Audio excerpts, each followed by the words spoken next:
வணக்கம். இன்னைக்கு நம்ம பார்க்க போகிற சமையல் அருமையான சுவையான ஒரு வெந்தய தேங்காய்பால் கஞ்சி எப்படி செய்யலாங்கிறத பார்க்கலாம். உடல் சூட்டை குறைக்கும். வயிற்று புண்ணு இருக்கிறவங்க இந்த கஞ்சி அதிகமாக எடுத்துக்கிட்டோம்னா உடம்புக்கு நல்லது. கொலஸ்ட்ராலையும் குறைக்கும், ரத்த அழுத்தத்தையும் குறைக்கும். வாங்க இதை எப்படி செய்யலாங்கிறத பார்க்கலாம். வெந்தய கஞ்சி செய்கிறதுக்கு பச்சரிசி தான் நல்லாயிருக்கும். பச்சரிசி 1 டம்ளர் எடுத்திருக்கேன். இந்த டம்ளரில் 1 டம்ளர் எடுத்து மிக்சியில் போட்டு கொஞ்சம் 1-2 பொடிச்சு வச்சுருக்கேன். முழுசாக இல்லாமல் 1-2 பொடிச்சு வச்சுருக்கேன். நம்ம கஞ்சியாக சாப்பிட்றதுனால இந்த மாதிரி உடச்சிட்டு சேர்த்தோம்னா நல்லாயிருக்கும்.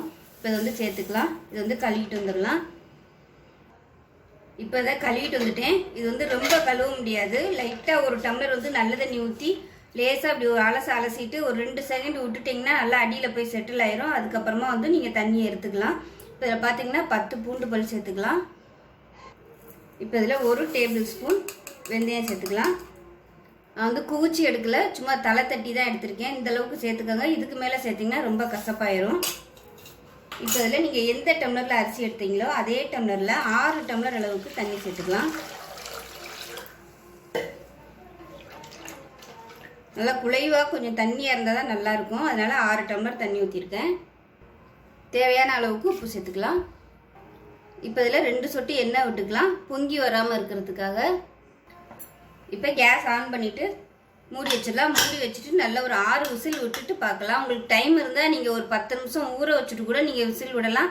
அப்படி செஞ்சீங்கனாலும் நல்லா குழைவாக வரும். நான் இன்றைக்கி ஊற வைக்கலை, ஒரு 6 விசில் விட்டுட்டு பார்க்கலாம். இப்போ விசில் போயிடுச்சு. விசில் போய் நல்லா ஸ்டீம்லாம் போயிடுச்சு. எப்படி இருக்குன்னு பார்க்கலாம்.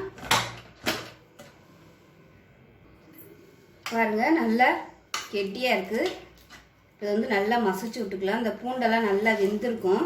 அதே மாதிரி அடியிலையும் சாதம் உங்களுக்கு நல்லா அப்படியே அடியில் தங்கியிருக்கும். எல்லாத்தையும் எடுத்து விட்டுட்டு நல்லா கரண்டி வச்சு நல்லா அப்படியே மசிச்சு விட்டுக்கலாம்.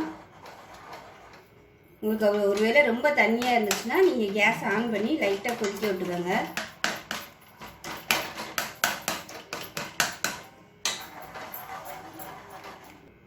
இப்போ பாருங்கள், எல்லாத்தையுமே நல்லா மசிச்சு விட்டுட்டு இந்த அளவுக்கு கெட்டியாக இருக்கணும். ரொம்ப தண்ணியாக இருக்கக்கூடாது. ஏன்னா நம்ம தேங்காய் பால் வேறு ஊற்ற போகிறோம். அதனால் ரொம்ப தண்ணியாக இருந்துச்சுன்னா கஞ்சி ரொம்ப தண்ணியாயிரும். அதனால் இந்த அளவுக்கு இருந்துச்சுன்னா கரெக்டாக இருக்கும். அப்படியே நல்ல வாசனை வருது. பூண்டு சேர்த்துருக்கிறதுனால நல்ல வாசனை வருது. இதில் பார்த்திங்கன்னா நல்லா கெட்டியான தேங்காய் பால் ஒரு 2 டம்ளர் வர்ற மாதிரி எடுத்து வச்சுருக்கேன். இதை சேர்த்துக்கலாம்.